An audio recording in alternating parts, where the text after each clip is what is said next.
Mesdames et messieurs, bonjour, bonsoir. Cela dépend de l'ère à laquelle vous êtes en train de nous suivre à ce moment. Nous sommes dans la joie de vous avoir encore. Aujourd'hui, nous sommes dans la joie et nous louons Dieu pour votre souffle de vie.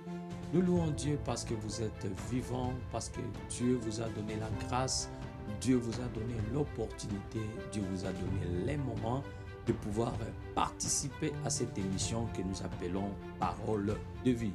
Parole de vie, c'est une émission de FMTV qui vous permet de comprendre le plan de Dieu sur votre vie et pour autant vous enseigner le voie de Dieu. Nous sommes dans la joie, bien-aimés dans le Seigneur, parce que vous avez choisi cette chaîne et vous avez choisi d'être compté parmi nos abonnés. Nous disons que l'Éternel vous bénisse. Que l'Éternel bénisse tous les abonnés fidèles, les internautes, les abonnés fidèles de FMTV et partout où vous êtes en train de nous suivre à ces moments. Nous disons que la main du Tout-Puissant, que la grâce du Très-Haut soit votre partage dans le nom de Jésus. Nous n'oublions pas de dire encore nos mots de gratitude à tous les travailleurs de FMTV à partir de Kinshasa. Nous voyons Falima Toko et toute l'équipe. Que l'Éternel, notre Dieu, vous bénisse. Que Dieu du ciel, le Dieu que nous servons, soit encore votre partage et que sa bénédiction vous soit accordée. Nous n'oublions pas tous les bienfaiteurs de FMTV de partout au monde, ceux qui nous suivent en Europe, ceux qui sont en Afrique, ceux qui sont en Australie. Que Dieu vous bénisse encore pour votre fidélité. Ceux qui sont en Amérique, ceux qui sont en Asie, que Dieu vous bénisse. Tous ceux qui se donnent jour et nuit pour soutenir cette chaîne, pour nous permettre d'aller de l'avant par des conseils, par des moyens financiers qui mettent leur intelligence, leur connaissance, leur capacité en œuvre, afin que cette chaîne aille de l'avant et que le vie des gens soit édifié. Nous disons que les ciels vous soient favorables, que l'Éternel notre Dieu vous bénisse et que la bonté de notre Père, le Dieu du ciel, le Maître de toutes choses, vous soit accordée de la part de Jésus-Christ, notre Seigneur. Nous sommes dans la joie de vous avoir encore avec nous, bien-aimés, dans cette émission que nous appelons Parole de vie. Parole de vie, c'est une émission de la parole de Dieu. Nous l'appelons parole de vie parce que Christ lui-même a dit que l'heure vient et elle est déjà venue où même les morts entendront la voix du Fils de Dieu et ils retourneront à la vie. C'est la parole qui fait retourner à la vie. Et nous parlons de la vie spirituelle, nous parlons aussi de la vie physique. C'est la parole qui vous donne la vie physique, mais également la parole qui vous donne la vie spirituelle. Et quelle est cette parole qui est capable de donner la vie? C'est la parole de Dieu. La parole de Dieu, c'est l'unique parole capable de pouvoir donner la vie. Bien-aimés dans le Seigneur, Jésus a dit que l'homme ne vivra pas seulement de pain, mais de toutes les paroles. Je veux bien que vous puissiez mentionner toutes les paroles qui sortira de la bouche de Dieu. Quelle que soit la parole qui sort de la bouche de Dieu, elle est susceptible de vous donner la vie. Elle est susceptible de créer une nouvelle vie ou encore de restaurer la vie qui était déjà détruite ou encore de redonner la vie qui était déjà perdue. C'est pourquoi nous appelons la parole de Dieu la parole de vie. Cette émission, c'est une émission de la parole de Dieu. Alors, c'est donc une émission de la parole de vie.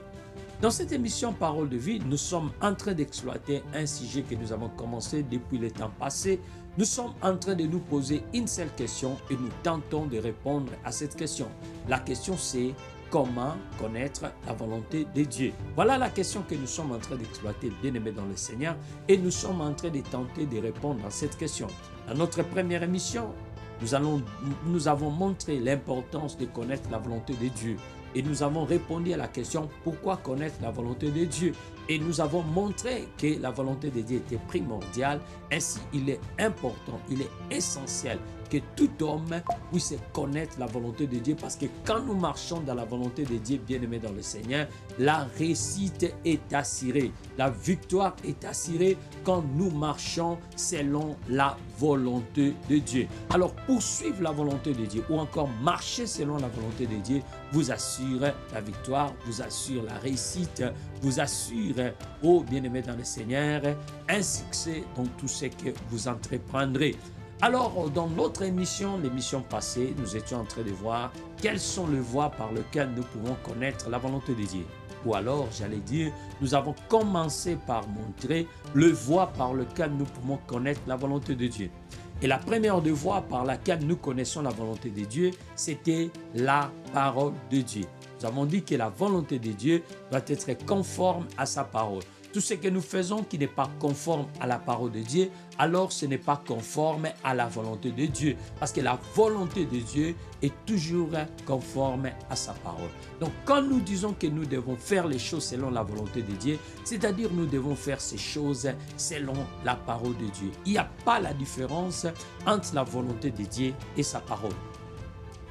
La deuxième voie par laquelle nous pouvons connaître la volonté de Dieu, nous l'avons dit, connaître la volonté de Dieu nous exige d'être des hommes et des femmes de prière. C'est la prière qui nous permettra de connaître la volonté de Dieu. Parce que la prière nous permet de communiquer avec Dieu. Et dans cette communication, Dieu nous parle. Parce que la prière, c'est une causerie à des sens où nous parlons à Dieu et Dieu nous répond. Alors quand nous prions, quand nous usons nos temps, nous utilisons nos moments de prière, alors ça nous permet de connaître la volonté de Dieu.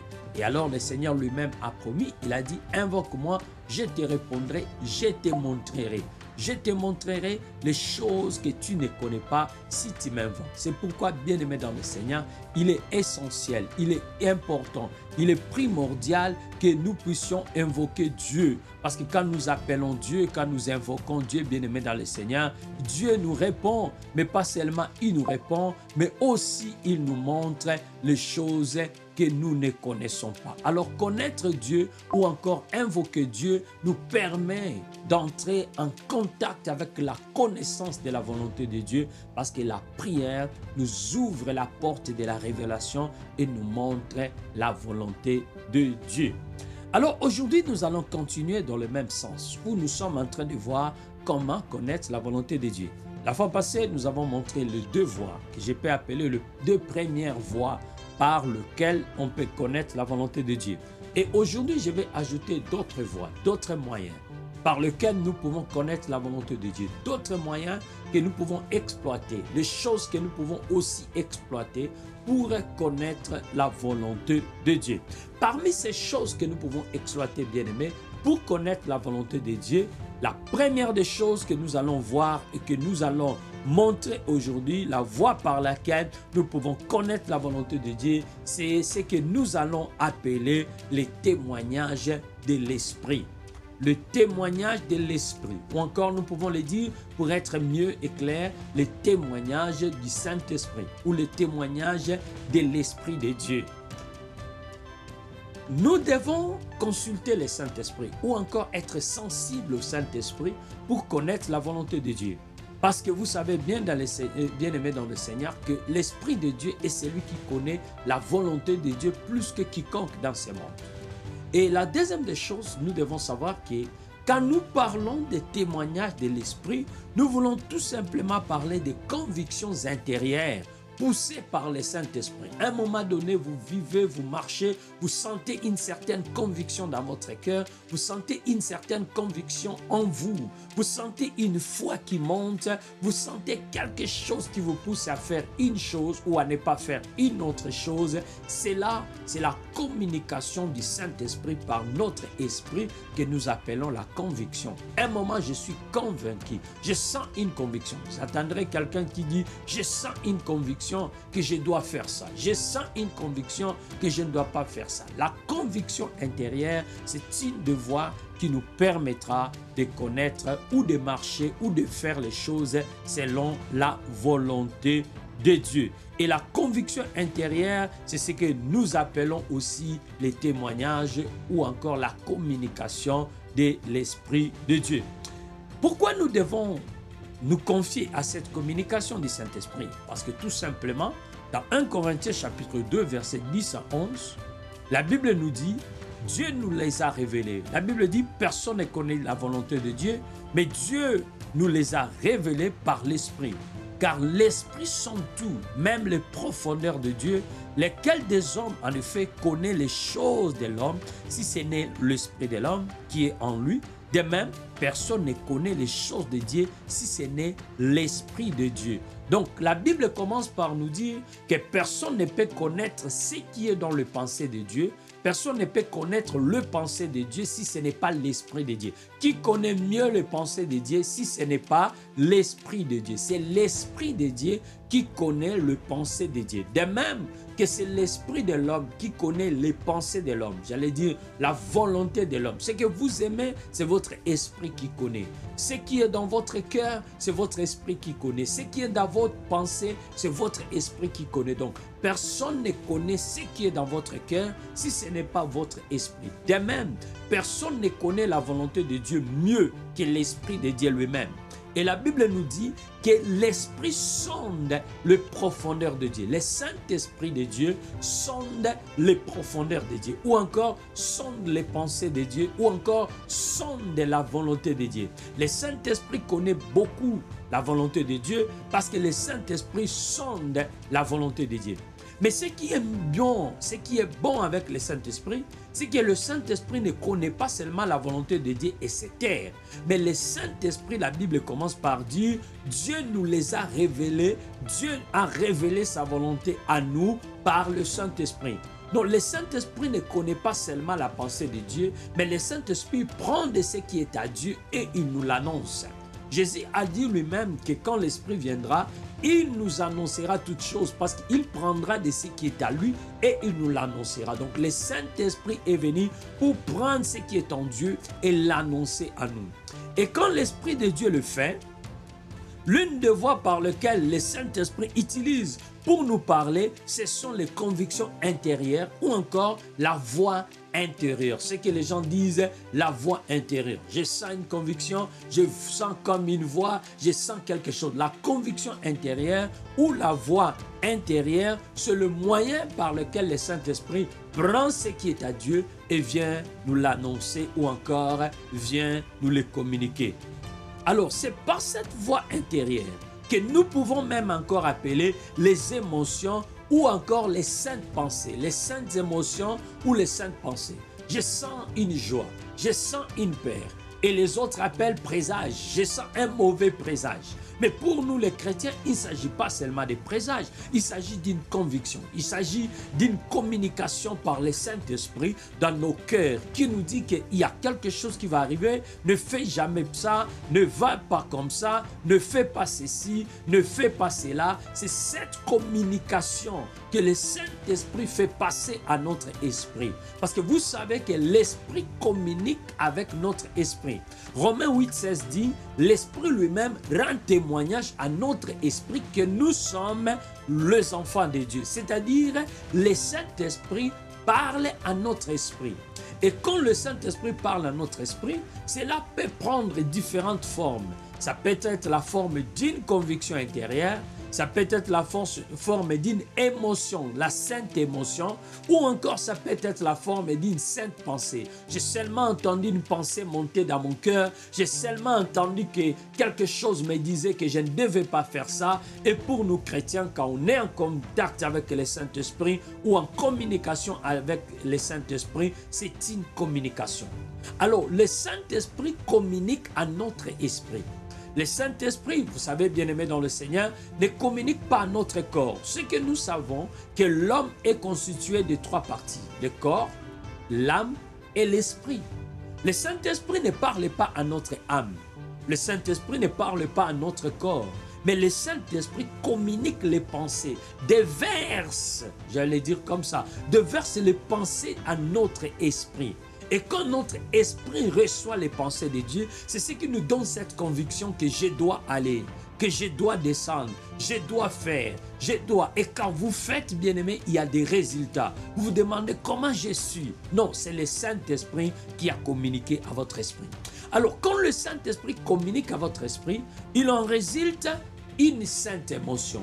Il en résulte une sainte pensée. Il en résulte une assurance, vous sentez une assurance, une paix intérieure, vous sentez la paix. Quand vous faites ça, vous sentez la paix. Quand vous faites ça, vous sentez que non, vous êtes dérangé et ça ne vous donne pas la joie, ça ne vous donne pas la paix. J'allais dire, même une forte foi, vous sentez une forte foi. Une foi qui vous dit, vous devez faire ces commerces. Une fois qu'il vous dit achetez et revendez. Et vous achetez, vous revendez, vous sentez que non, ça vient. Vous avez ce qu'on appelle une conviction intérieure.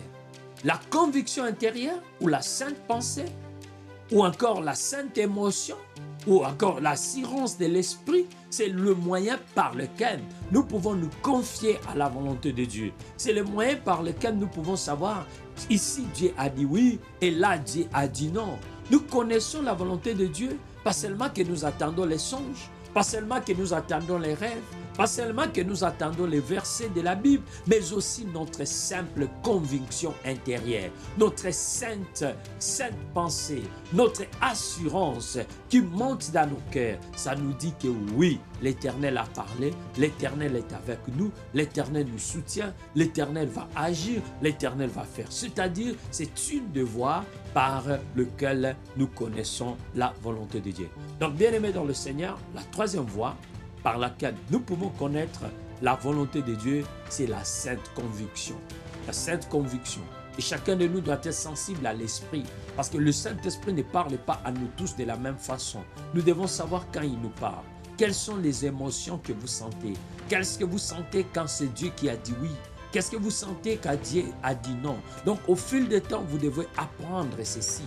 Vous devez apprendre ces émotions. Et ça vous permettra chaque fois d'agir selon la volonté de Dieu. Parce que vous savez déjà que quand Dieu me parle, je sens ceci. Quand Dieu me parle, voilà la conviction que j'ai. Quand Dieu me parle, voilà l'assurance que j'ai. C'est une des voies, c'est un des moyens par lequel vous pouvez adhérer ou encore connaître la volonté de Dieu. Vous pouvez adhérer à la volonté de Dieu ou encore vous pouvez connaître la volonté de Dieu.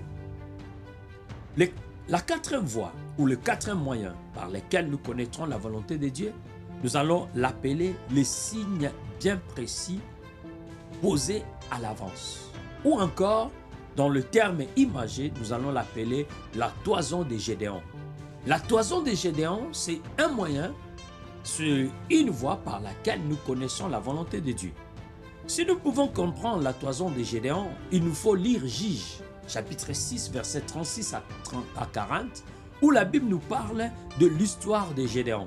Si nous lisons ces textes, je veux que nous puissions les lire ensemble et comme ça nous allons continuer. Juges 6, 36 à 40. La Bible dit, Gédéon dit à Dieu, si tu veux délivrer Israël par ma main, comme tu l'as dit, voici je vais mettre une toison de laine dans l'air. Si la toison scelle se couvre de rosée et que tous les terrains restent secs, je connaîtrai que tu délivreras Israël par ma main, comme tu l'as dit. Et il arriva ainsi. Les jours suivants, il se leva de bon matin, pressa la toison et en fit sortir la rosée, qui donna de l'eau plein une coupe. Gédéon dit à Dieu, que ta colère ne s'enflamme point contre moi. Je ne parlerai plus que cette fois. Je voudrais seulement faire encore une épreuve avec la toison, que la toison scelle reste sèche et que tous les terrains se couvrent de rosée. Et Dieu fit ainsi. Cette nuit-là, la toison scelle resta sèche et tous les terrains se couvrirent de rosée. Ici, il s'agit de l'histoire de Gédéon.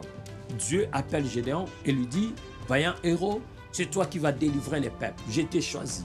Va avec la force que tu as. L'Éternel est avec toi. Et toi, tu vas délivrer le peuple d'Israël de la domination des Médianites. Nous savons de cette histoire, nous en avons parlé. Israël a péché. Israël est sous la domination de Médian. Et Dieu veut envoyer un homme qu'on appelle Gédéon. Dieu choisit un homme qu'on appelle Gédéon, j'allais dire, pour délivrer Israël de la domination médianite. Et dans cette domination, Gédéon a reçu la parole de Dieu, mais il veut confirmer que c'est Dieu lui qui lui a parlé. Il veut confirmer que oui, ce que j'ai entendu là, je l'ai entendu de Dieu ou encore c'est la volonté de Dieu, ce que je viens d'écouter là-bas ou ce que je viens d'attendre là. Et dans ces moyens-là, dans ces moments-là, que Israël veut aller en attaque. Et Gédéon est celui qui est choisi. Gédéon choisit pour confirmer la volonté de Dieu. La voie que nous appelons, c'est la toison de Gédéon. Gédéon choisit cette voie pour permettre à ce que la volonté de Dieu soit connue par lui. La Bible me dit qu'il prend une toison, il met quelque part sur un terrain et il dit à Dieu, je t'en prie, montre-moi un signe. que je sache que c'est toi qui m'as parlé ou que je sache que c'est toi qui m'as envoyé. Donc, en d'autres termes, je voudrais savoir si c'est ta volonté que j'aille. Je voudrais savoir si c'est toi, Seigneur, qui es avec moi. Et je veux savoir si tu seras avec moi. Si tu as promis de faire ces miracles entre mes mains ou si tu as promis de marcher avec moi. Et Gédéon prend une toison, il met sur les terrains et il dit, Seigneur, que la rosée couvre les terrains et la toison sera sèche. Et la première fois, il dit, non, Seigneur, que la rosée couvre cette toison et que les terrains soient secs. Et cela est arrivé. Gédéon a mis des signes. Et les signes lui ont permis de connaître la volonté de Dieu. Bien-aimés, des fois pour connaître la volonté de Dieu, nous pouvons utiliser cette méthode pour nous permettre de révéler la volonté de Dieu. La toison de Gédéon ou encore la méthode des signes, les signes bien précis. Donc quand vous mettez ces signes devant Dieu, les premiers conseils que je vais donner, que ce soit les signes bien précis. On ne peut pas dire, Seigneur, si c'est toi, que demain matin, il y ait le soleil. Parce que demain matin, de toutes les façons, il y aura le soleil. De toutes les façons, il y aura du soleil. Quand on a toujours le soleil, et qu'on dise que demain matin, si le soleil s'élève, donc c'est la volonté de Dieu, on est à côté de la planche. On est à côté. Parce que ça, ce n'est pas vraiment ce qui va montrer que c'est la volonté de Dieu. Parce que le soleil a toujours été là et le soleil est toujours là. Chance en est que demain, il y aura toujours le soleil. C'est pourquoi quand nous utilisons cette méthode pour connaître la volonté de Dieu, nous devons être précis. Nous devons avoir les choses que nous présentons à Dieu de manière précise. Les choses que nous montrons à Dieu de manière claire. Et nous disons à Dieu, voici ce que nous voulons voir. Si c'est toi, Seigneur, confirme par un signe. Et des fois, nous ne pouvons pas dire à Dieu, donne seulement un signe. Et les signes même, nous-mêmes, nous ne les connaissons pas. Nous disons, Seigneur, montre-moi un signe. Montre-moi un signe. Et nous-mêmes, nous ne connaissons pas ces signes-là. Des fois, il nous sera difficile d'interpréter les signes parce que nous ne les connaissons pas. Nous disons, Seigneur, montre-moi les signes si tu as accepté ce mariage. Seigneur, montre-moi un signe si tu veux que j'aille travailler dans ce travail-là. Seigneur, montre-moi les signes. Mais plutôt, au lieu de demander un signe inconnu, c'est mieux de mettre un signe bien précis.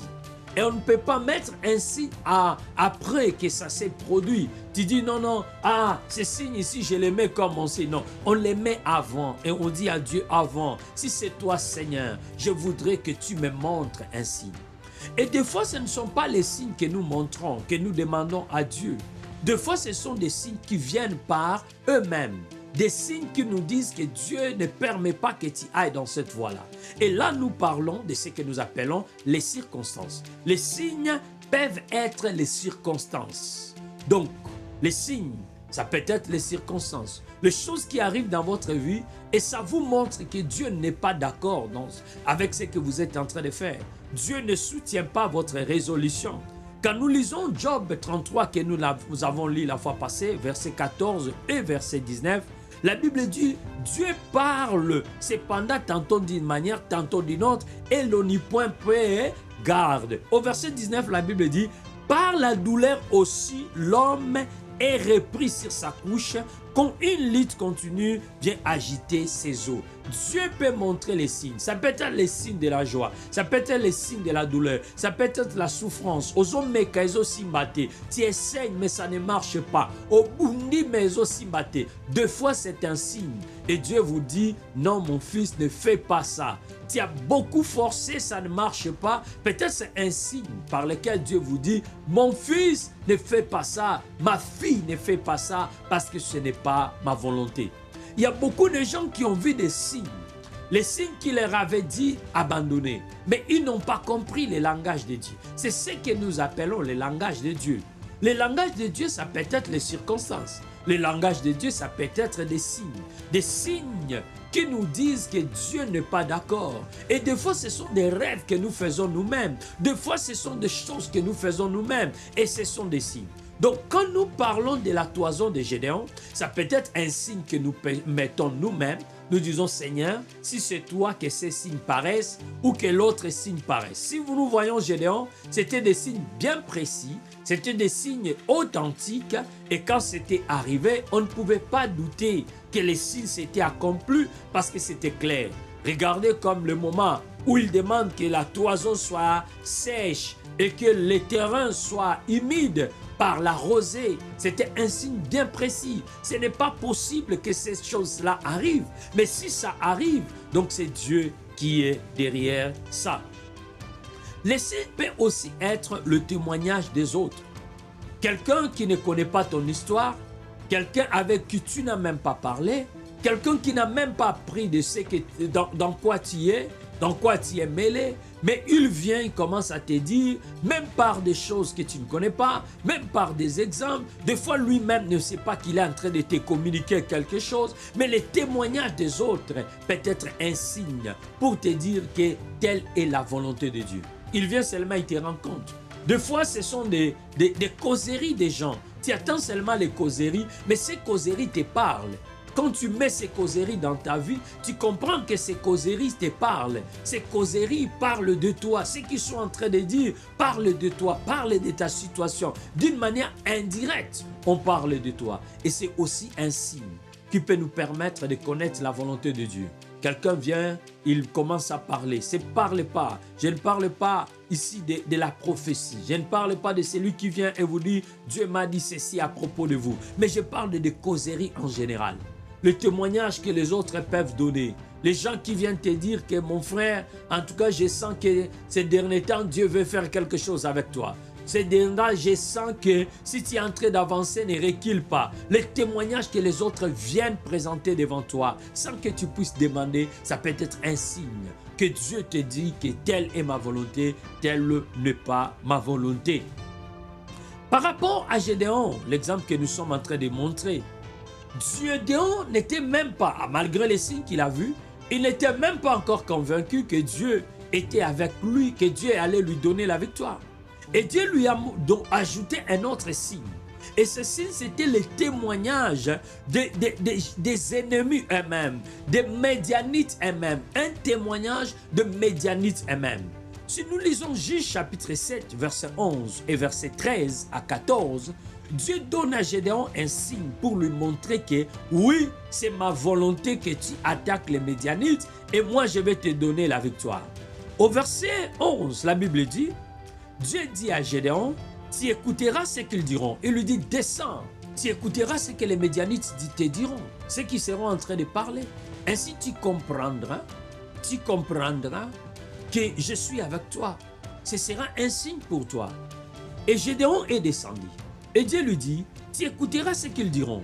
Et après cela, tes mains seront fortifiées. Descends donc au camp. Il descendit avec Pura, son serviteur, jusqu'à l'avant-poste du camp. 13. Gédéon arriva et voici un homme racontait à son camarade un songe. Il disait, j'ai eu un songe et voici un gâteau de pain d'orge roulé dans le camp des Médianites. Il est venu heurter jusqu'à la tente et elle est tombée. Il a retourné sens dessus et elle a été renversée. Son camarade répondit et dit, ce n'est pas autre chose que l'épée de Gédéon, fils de Joas, homme d'Israël. Dieu a livré entre ses mains Madian et tout le camp. Il lui donne un témoignage, il dit, Dieu a livré entre ses mains le Médianite et tout le camp des Médias. Gédéon, il est en train d'écouter derrière la tente comment cet homme a eu des rêves et il est en train de donner les témoignages à son camarade. La manière dont le camarade lui-même, il vient interpréter les rêves, il vient parler du rêve et il donne l'interprétation. Il dit, ça peut être que Gédéon va nous vaincre, il va nous attaquer et il va réussir. Et c'est un signe pour Gédéon que l'Éternel est avec vous. Bien-aimé, des fois, vous vous posez une question et vous dites, est-ce que je dois continuer dans ce mariage? Mais quelqu'un qui ne connaît même pas ton histoire de mariage, il vient, commence à te rencontrer les histoires et il te dit, ah ma soeur, je sais que ce n'est pas bon d'entrer dans un mariage quand les choses sont comme ça, ou ce n'est pas bon de faire ceci quand les choses sont comme ça.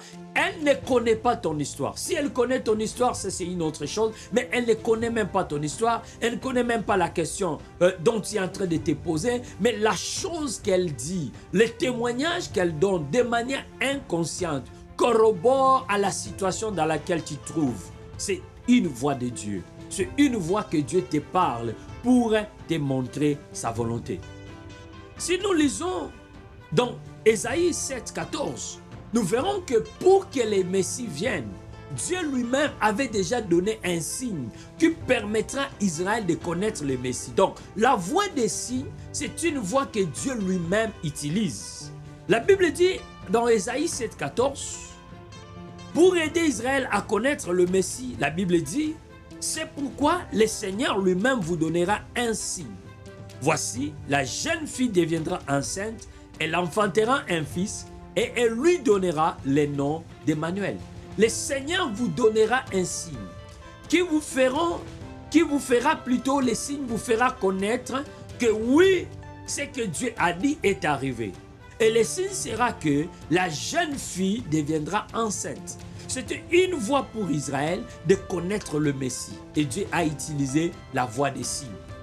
Si nous voyons Jean-Baptiste lui-même donner les témoignages, même pour Jean-Baptiste, pour pouvoir connaître le Messie, on lui avait donné un signe. Jean-Baptiste nous donne les témoignages dans Jean chapitre 1, versets 33 et 34. Il dit, je ne le connais pas, mais celui qui m'a envoyé baptiser d'eau, celui-là m'a dit, c'est lui sur qui tu verras l'Esprit descendre et s'arrêter. C'est celui qui baptisera du Saint-Esprit. Et j'ai vu et j'ai rendu témoignage qu'il est le Fils de Dieu. Jean-Baptiste avait un signe. C'est lui sur qui tu verras l'Esprit descendre. Alors c'est lui. Et quand il a baptisé Jésus, il avait l'Esprit descendre sous forme d'une colombe. C'est là qu'il a connu. Il a dit, voici l'agneau de Dieu qui ôte les péchés du monde. Parce que Jean avait déjà le signe. On lui avait déjà montré les signes. Et je voulais dire, bien aimé dans le Seigneur, que les signes, c'est la voie par laquelle, la quatrième voie par laquelle nous pouvons connaître la volonté de Dieu. Ce sont des signes que nous pouvons mettre nous-mêmes ou les signes qui peuvent venir de Dieu lui-même. Et ça peut être les circonstances, ça peut être le témoignage des autres, ou ça peut même être les signes que Dieu lui-même nous donne, que ce soit par les songes, par des rêves, par des prophéties. Mais tout ce que je voulais dire, les signes sont aussi des moyens que nous appelons la toison de Gédéon, sont aussi des moyens par lesquels nous pouvons connaître ce que Dieu a soutenu ou tout simplement la volonté de Dieu, ce qui est bon, ce qui est agréable et ce qui est parfait. C'est pourquoi, bien-aimés dans le Seigneur, c'est une méthode, une stratégie, un moyen par lequel nous pouvons toujours exploiter la volonté de Dieu, c'est lui montrer des signes ou encore lui demander des signes et pour dire à Dieu, montre-moi des signes qui montrent que je dois faire ceci ou je dois faire cela. La dernière voie ou le dernier moyen que nous allons donner d'abord aujourd'hui pour connaître la volonté de Dieu, ce sont les conseils de personnes avisées dans la voie de Dieu. Je dis bien les conseils de personnes avisées dans la voie de Dieu. C'est-à-dire les conseils de ceux qui ont la maturité dans la foi. Les conseils de ceux qui marchent dans le Seigneur. Bien aimé, la plupart des fois nous échouons parce que nous ne voulons pas écouter les conseils. Les gens viennent nous donner conseils, mais nous ne voulons pas écouter. Mais aujourd'hui, je veux vous dire, bien-aimés dans le Seigneur, que le conseil peut être la voie par laquelle Dieu vous parle, la voie par laquelle Dieu vous évite des erreurs, la voie par laquelle Dieu vous amène dans sa volonté. Alors, les conseils peuvent vous aider à connaître la volonté de Dieu. Proverbe 11, 14 dit, « Quand la prudence fait défaut, les peuples tombent. Et le salut est dans le grand nombre des conseillers. » Le salut est dans le grand nombre des conseillers. Bien-aimés dans le Seigneur, la foi est bonne. La prière elle est bonne. La parole, elle est bonne. Mais aussi, il est important de pouvoir écouter les conseils. Dieu peut utiliser les conseils des autres pour vous délivrer du mal, pour vous délivrer d'un dégât, pour vous délivrer de quelque chose qui pouvait détruire votre vie. Mais par la voie du conseil, le Dieu très haut peut vous délivrer. La Bible dit, le salut vient des grands nombres de conseillers. Un grand nombre de conseillers peut vous aider à éviter l'erreur de commerce, l'erreur du travail, l'erreur de couple, l'erreur de mariage, l'erreur de choix, l'erreur de votre vie. Vous pouvez l'éviter si vous savez écouter les conseils. Dans Proverbe 12, verset 15, la Bible dit, la voix de l'insensé est droite à ses yeux, mais celui qui écoute les conseils est sage. Celui qui écoute quand on lui parle, celui qui écoute quand on les conseille, celui qui écoute quand on lui dit que non, ne fais pas ça mon fils, ne fais pas ça bien-aimé, ne fais pas ça mon frère, celui qui écoute les conseils, il est sage. Néanmoins, même s'il est important d'écouter les conseils, nous devons savoir qu'ici nous parlons de conseils de gens avisés dans la foi, des gens qui sont convertis, les gens qui sont nés de nouveau. Parce que les conseils des méchants, la Bible nous empêche d'écouter les conseils des méchants, d'écouter les conseils de ceux qui ne craignent pas Dieu, d'écouter les conseils de ceux qui n'aiment pas Dieu. La Bible dit dans Psaume chapitre 1er, le premier psaume j'allais dire, parce qu'en psaume il n'y a pas de chapitre, le premier psaume, psaume 1er verset 1, la Bible dit « Heureux l'homme qui ne marche pas selon les conseils de méchants et qui ne s'arrête pas sur la voie des pécheurs, mais qui ne s'assit pas en compagnie de mon cœur. » Heureux l'homme qui n'écoute pas les conseils des méchants. La Bible nous exhorte à écouter les conseils. Le salut vient dans un grand nombre de conseils, mais il y a des conseils à écouter, mais aussi il y a des conseils à éviter. La Bible nous dit d'éviter les conseils des méchants, mais la Bible nous exhorte à écouter les conseils des gens avisés dans la foi, les gens qui sont sauvés, les gens qui aiment le Seigneur, les gens qui aiment la parole de Dieu, le frère en Christ, le sœur en Christ, le maman dans la foi, le papa dans la foi, le jeune dans l'église peuvent vous donner des conseils qui vont aider votre vie. C'est pourquoi, lorsqu'on cherche la volonté de Dieu pour une situation, nous devons écouter les conseils, les recommandations. Nous devons demander les conseils aux autres, mais choisissons des bonnes personnes qui peuvent nous conduire dans la voie de Dieu. Ne choisissons pas les gens parce qu'ils sont dans nos familles, dans nos clans, parce que s'ils ne sont pas convertis, leur conseil ne pourra jamais nous conduire dans la volonté de Dieu. Bien-aimés dans le Seigneur, la volonté de Dieu est importante de connaître, est primordiale. Et même quand il faut prier, il faut connaître la volonté de Dieu. Dans 1 Jean chapitre 5, versets 14 à 15, la Bible dit, nous avons auprès de Dieu cette assurance que si nous demandons quelque chose selon sa volonté, il nous écoute. Quand nous prions selon la volonté de Dieu, il nous écoute. Et si nous savons qu'il nous écoute, quelque chose que nous demandions, nous savons que nous possédons la chose que nous lui avons demandée. Bien-aimé, même prier demande de connaître la volonté de Dieu. Mais la question c'est comment connaître la volonté de Dieu? Et nous avons montré 4 voies par lesquelles nous pouvons connaître la volonté de Dieu. J'allais même dire 5 voies par lesquelles nous pouvons connaître la volonté de Dieu. La première des voies pour connaître la volonté de Dieu, c'est la parole. Comparez ce qui se passe avec la parole de Dieu, vous connaîtrez sa volonté. La deuxième des choses, c'est la prière. Parce que par des prières, Dieu nous parle par des prophéties, par des songes, par des visions nocturnes. Dieu nous parle quand nous lui prions. La prière, c'est la deuxième voie. La troisième voie par laquelle nous connaissons la volonté de Dieu dans notre vie, c'est la conviction intérieure ou le témoignage de l'Esprit. Et la quatrième voie par laquelle nous connaissons la volonté de Dieu, c'est la toison de Gédéon ou les signes, les circonstances, le voie que Dieu utilise pour nous montrer au travers des signes et des circonstances le témoignage des autres que ceci est ma volonté ou ceci n'est pas ma volonté. Et la cinquième voie par laquelle vous pouvez connaître la volonté de Dieu, ce sont les conseils des gens avisés, les gens convertis, les gens qui marchent dans la foi. Voilà, bien-aimés dans le Seigneur, les 5 moyens par lesquels nous pouvons connaître la volonté de Dieu. Et si nous marchons dans les 5 moyens que je viens d'énumérer, bien-aimés dans le Seigneur, nous allons toujours connaître la volonté de Dieu. Ma recommandation pour vous, c'est que quand vous voulez connaître la volonté de Dieu, n'utilisez seulement pas une voie. Utilisez 2, 3 ou 4 voies pour connaître ce que Dieu vous a dit. Si ces voies marchent ensemble, ça vous indiquera que c'est ici la volonté de Dieu. Nous voyons Gédéon par exemple. Dieu lui a parlé. Ça, c'est là. Nous pouvons prendre ça comme la parole de Dieu. Dieu lui dit, va avec la force que tu as, je serai avec toi, je te donnerai la victoire. Ça, c'est la parole. La deuxième des choses, la prière. Gédéon dit à Dieu, si c'est toi, montre-moi un signe. Et Dieu vient lui donner les signes. Troisième devoir, Dieu lui montre les signes. Il a tous les signes devant lui pour montrer que oui, c'est la volonté de Dieu. Mais il ne s'arrête pas là. Dieu lui donne encore un signe par un témoignage de quelqu'un qui ne connaît même pas que Gédéon est derrière le camp pour lui confirmer que oui, c'est ma volonté.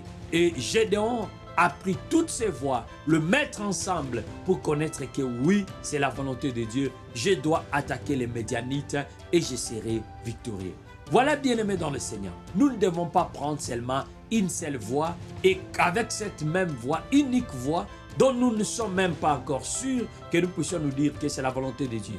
Parce que seulement j'ai senti une conviction, est-ce que c'est suffisant? Bien sûr, si vous connaissez comment Dieu vous parle, ça sera suffisant. Mais si vous êtes nouveau dans comment Dieu vous parle, comment Dieu le communique dans votre esprit, comment l'Esprit de Dieu le communique dans votre esprit, il est mieux que vous puissiez utiliser une deuxième voie, une troisième voie, une autre voie pour confirmer que oui, c'est la volonté de Dieu.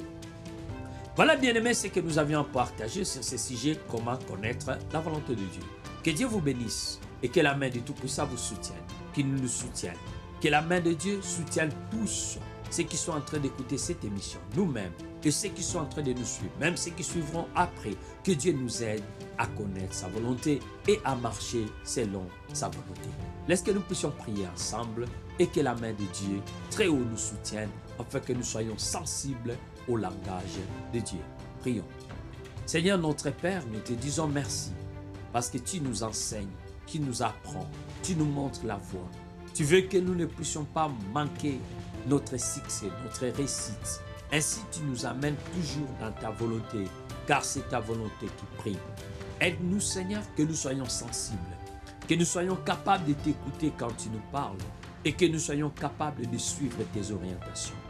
Laisse que notre esprit soit en communion avec le Saint-Esprit, afin que l'Esprit qui connaît les pensées de Dieu soit capable de nous communiquer les pensées de Dieu ou encore la volonté de Dieu et que nous soyons, ô Éternel, attentifs à la communication du Saint-Esprit à tout moment que l'Esprit nous parle.